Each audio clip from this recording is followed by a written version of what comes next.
Ang tatay ni Sangwoo, nang marinig ang malakas na kalabog mula sa pinto, ay agad na pumunta upang buksan, at laking gulat niya nang makita ang bodyguard ng Kinis Guildmaster na may taas na 8 talampakan na nakatayo sa harapan niya. Ang ama ni Sangwoo ay nag-aatubili na binati siya, at ang bodyguard ay humihingi ng paumanhin para sa pagbisita ng gabing-gabi na, at nais lamang niyang ipaalam sa kanila na ang misyon ni Sangwoo ay matagumpay at siya ay uuwi kaagad dito. Habang kausap niya ang tatay ni Sangwoo, lingid sa kanilang kaalaman, sinasakal niya ang isa sa mga miyembro ng Silver Moon Guild na magho-hostage sana sa mga magulang ni Sangwoo. Nagtanong ang ama ni Sangwoo kung nasaktan ba ang kanyang anak o hindi, at gusto niyang malaman ang higit patungkol sa sitwasyon, kaya niyaya niya itong pumasok, ngunit magalang siyang tumanggi, at sinabing may iba pa siyang negosyong dapat asikasuhin habang tinitingnan ng ibang mga kagrupo ng bastardo. Dinala niya ang lahat ng miyembro ng Silver Moon Guild sa labas na muntik ng umatake sa pamilya ni Sangwoo, at doon sila ay binugbog at pinatulog. Ito ang mga naganap na pangyayari malapit sa apartment ni Sangwoo, at sinagot nito ang telepono mula sa vice leader. Tinawag niya itong mangmang at itinapon ang telepono, at pagkatapos ay nakipag-usap kay Park Won-tae at ipinaalam sa kanya na ang lahat ay naayos na. Bumalik ang eksena sa vice leader at natapos na rin dito ang tawag. Siya ay sumisigaw at nagmumura sa telepono, ngunit mabilis siyang nawala ng kakayahang huminga at nawala ng sigla ang lahat ng bahagi ng kanyang katawan. Nakikita siya ni Sangwoo na nagdurusa, at nang halos matuno na ang lahat ng kanyang kalamnan, hinawakan nito ang kanyang braso. Sinabihan ni Sangwoo ang vice leader na huwag nang muling magbanta sa sinuman sa mga taong malapit sa buhay niya, at binali nito ang kanyang 2 braso, dahilan upang mapasigaw siya sa matinding sakit sa kaunting hininga na naiwan sa kanya. Ang eksena ay lumipat pagkagabi sa ospital, kung saan ginagamot si Mr. Kang. Dinalaw siya ni Sangwoo na dumaan sa bintana, dahil lumagpas na siya sa pinapayagang oras para sa mga bisita. Nagulat si Mr. Kang nang makita siya, at sinabi sa kanya ang mga naunang pangyayari. Sa kabutihang palad, may ilang mga doktor sa ospital na kayang muling ayusin ang kanyang nabali na braso, na mas pinadali ang pagpapagaling ng ilang linggo lamang. Tinanong niya si Sangwoo kung ano ang nangyari sa bodega, at tinitiyak sa kanya ni Sangwoo na wag nang mag-alala at sinabi na na-manage na niya ang Silver Moon Guild. Pagkatapos ay nagtanong si Sangwoo kay Mr. Kang ng isang tanong, siya ay nagpatuloy sa pagtanong sa kanya kung dapat niyang muling suriin ang kanyang rank.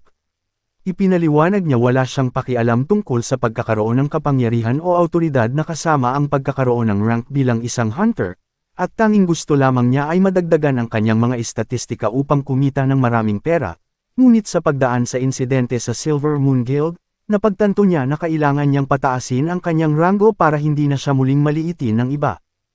Sumang-ayon si Mr. Kang at sa tingin niya ay magandang ideya ito at makakatulong din sa pagtatatag ng kanilang hunter agency, at ito rin ang pinakamahusay na paraan upang patunayan ang kanyang kakayahan bilang isang hunter. Alam niya sa kanyang sarili na ang pag-re-evaluate sa kanyang ranggo, ay makakaakit ng maraming atensyon mula sa mga tao at sa mga sitwasyong katulad sa Silver Moon Guild na maaaring mangyari uli. Sandaling pinag-isipan ito ni Sangwoo, at sa huli, nakapagdesisyon na siya. Lumipat ang eksena sa Hunter Association kung saan nag-a-apply si Sangwoo para muling suriin ang kanyang hunter rank.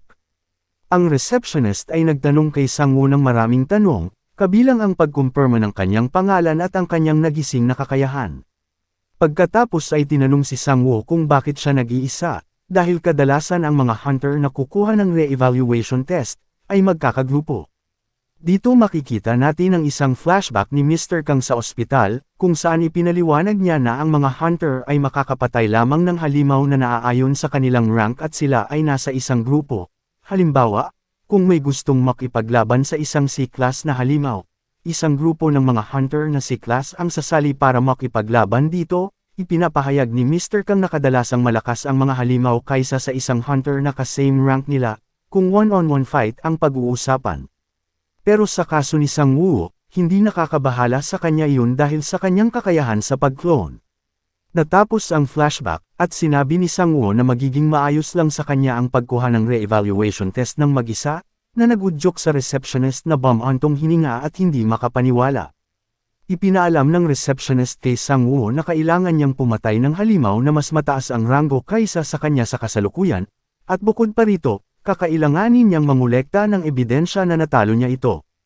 Pero nagtanong ni Sang-woo kung maaari ba niyang laktawan ang evaluation test ng D, C at B rank sa kabuuan, at ang receptionist ay nagalit, sa pag-aakalang ginugulo lang siya, at sinabi na hindi magiging posible na gawin iyon.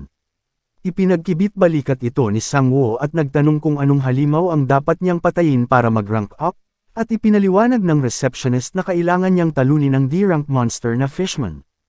At ito ang halimaw na tinalo ni Sang-woo dati.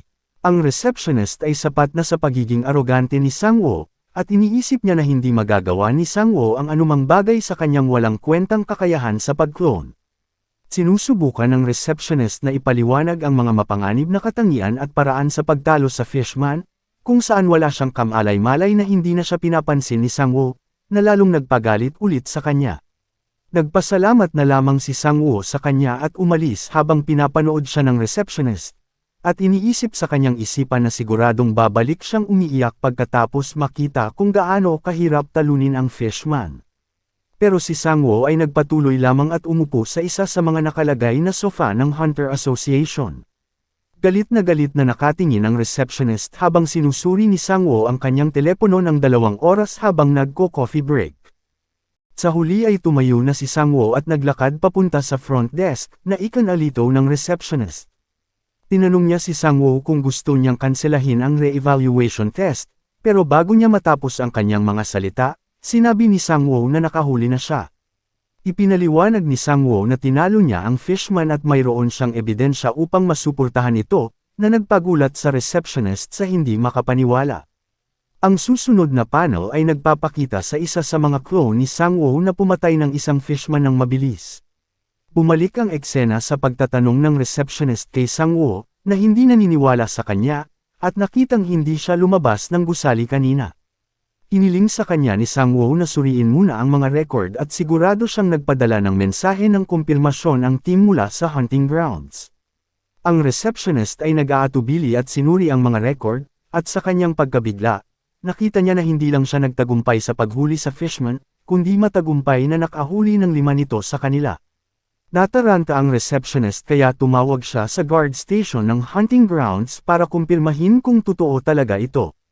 Kinumpirma ito ng mga personnel na nakatalaga sa hunting grounds at sinasabi na may record din na ginawa sila rito. Ang receptionist, nang marinig ito, ay nagsimulang tumulo ang sipon para sa ilang kadahilanan, at sa kanyang isip, sinubukan niyang bigyang katwiran ang sitwasyon at naniniwala na maaaring may pagkakamali sa sistema o nasuhulan ni Sang-woo ang mga gwardya. Ginambala ni Sang-woo ang kanyang pagkatulala, at ang receptionist ay nag-aatubili at itinaas ang kanyang ranggo. Nag-aalinlangan siyang binati si Sang-woo sa pag-promote sa kanya sa D-rank, at sinabi niya sa kanyang sarili na kailangan niyang isumbong siya kaagad pagkatapos niyang umalis. Nagpasalamat si Sang-woo sa kanya, pero bago siya umalis, tinanong niya muna ito ng isa pang tanong. Tinanong niya ito kung maaari ba siyang magparehistro ulit upang ma-promote din sa C-rank, at ang receptionist ay nagulat na naman at hindi makapaniwala. Biglang lumipat ang eksena kay Kim, kung saan sa isang flashback pagkatapos ng insidente sa Silver Moon Guild ay humingi siya ng tawad kay Sang-woo, na sinabi sa kanya kung bakit sila umatake sa agency ni Mr. Kang. Ipinaliwanag niya na ninakaw niya ang kanilang mga jewel crystal mula sa hunting grounds, at pinagbintangan ng Silver Moon Guild si Sang-woo. Sa nakakatakot na tingin sa kanyang mga mata, nagsimulang lumapit si Sang-woo sa kanya. At si Kim, nang makita ang mga mata ni Sang-woo, ay natakot at natataranta sa kanyang sarili pagkatapos makita kung gaano kadelikado si Sang-woo. Ngunit bago pa siya makapagsalita, sinabi ni Sang-woo na hindi niya kasalanan. Tinitiyak sa kanya na huwag mag-alala at sinabi, na ang problemang ito ay sa pagitan ng Silver Moon Guild at sa kanyang sarili lamang at hindi niya kailangang humingi ng tawad. Sinabi ni Sang-woo na hindi niya alam kung ano ang ginawa ng Silver Moon at Hisong Guild kay Kim, at hindi siya huhusgahan sa kanyang mga aksyon. At pagkatapos nito, lumipat ang eksena kay Kim sa isang kalye na may dalang bag ng mga jewel crystal, habang patungo siya sa isang hindi kilalang lugar. Ang eksena ay bumalik sa Hunter Association kung saan ang iba pang mga hunter ay tumingin at hindi makapaniwala sa kung ano ang nangyayari. Naipasa ni Sang-woo ang evaluation test ng rank C at B ng mabilis. Sinabi ni Sang-woo na sapat na muna ito ngayong araw, at umalis na siya. Ang receptionist dati ay nakikitang nakikipag-usap sa kanyang katrabaho, na sinasabi sa kanya na si Sang-woo ang taong nag-overlapong sa entrance permit ng hunting grounds, at siya ang taong sabik na ikwento ng doktor sa kanilang lahat, kung saan ang doktor ang nagsuri sa kakayahan ni Sang-woo dati. Sinabi rin niya na ang pag-rank up sa E-rank hanggang sa B-rank ng isang araw ay napaka-imposibleng bagay, at ang Hunter Web ay tiyak na mababaliw dito. Lumipas ang isang linggo, at maraming bagay ang nagbago para kay Sang-woo. Lumabas siya sa maraming artikulo ng balita na binabalangkas ang kanyang hindi kapani-paniwalang pagtaas ng ranggo, na talagang predicted niya na ito, at ang Hunter Web ay napuno ng mga pag-uusap tungkol sa kamanghamanghang kasanayan ni Sang-woo. Napatulala si Sang-woo nang makitang nagdeposito ang Chinese Guild ng 5 bilyong won o humigit kumulang 3 milyong dolyar sa kanyang account. Tumawag siya kay Park Wan-tae, at sinasabi kung gaano karaming pera ito, pero tinitiyak sa kanya at sinabi na ito ay kabayaran para sa isang matagumpay na misyon. Ramdam ni Mr. Park ang kanyang pag-aatubili na tanggapin ang pera, at sinabi na walang ibang kumuha ng trabahong ito sa umpisa pa lang, kaya tiniyak sa kanya na ito ay kinita niya. Bago ibinaba ang tawag, sinabi ni Park kay Sang-woo na bumisita sa guild balang araw, na sinasabi na gustong makita siya ng kanyang nailigtas na mga miyembro sa team. Natapos na ang tawag, at nagdiwang si Sang-woo, dahil hindi na niya kailangang mag-alala tungkol sa mga bayarin sa ospital ng kanyang kapatid na babae mula ngayon. Sinasabi din niya na sa halaga ng perang ito ay maaari niyang ma-hire ang S-class healer na tinatawag na si Bless, upang mapagaling ang kanyang kapatid. At handa pa siyang magmakaawa at lumuhod sa harap nito kung ang kapalit nun ay makakatulong sa pagpapagaling ng kanyang kapatid. Lumipat ang eksena kay Yang, ang Silver Moon Guild Master, na galit habang minumura niya ang pagkatalo ng Vice Leader sa kamay ni Sang-woo. At sinabi din niya na wala silang bagay na gagawin sa ninakaw nilang Cursed Crystal mula sa YOLO Guild, at nakikita na ang planong ito ay masyadong mapanganib upang isakatuparan at may potensyal na masangkot pa ang Chinese Guild. Sinusubukan niyang sirain ang mga dokumentong nauugnay dito, ngunit bago niya magawa, isang boses ang tumawag sa kanyang pangalan. Ito ang YOLO Guild Master, si Han Mi-ho, at hinarap siya nito, at sinabing alam niya na sila ang nagnakaw sa storage facility nila. Sinubukan ng Silver Moon Guild Master na atakihin siya, ngunit agad niya itong napabagsak. Ano ang susunod na mangyayari at ano ang nag-aabang para kay Sang-woo? Well, alamin natin sa susunod na video.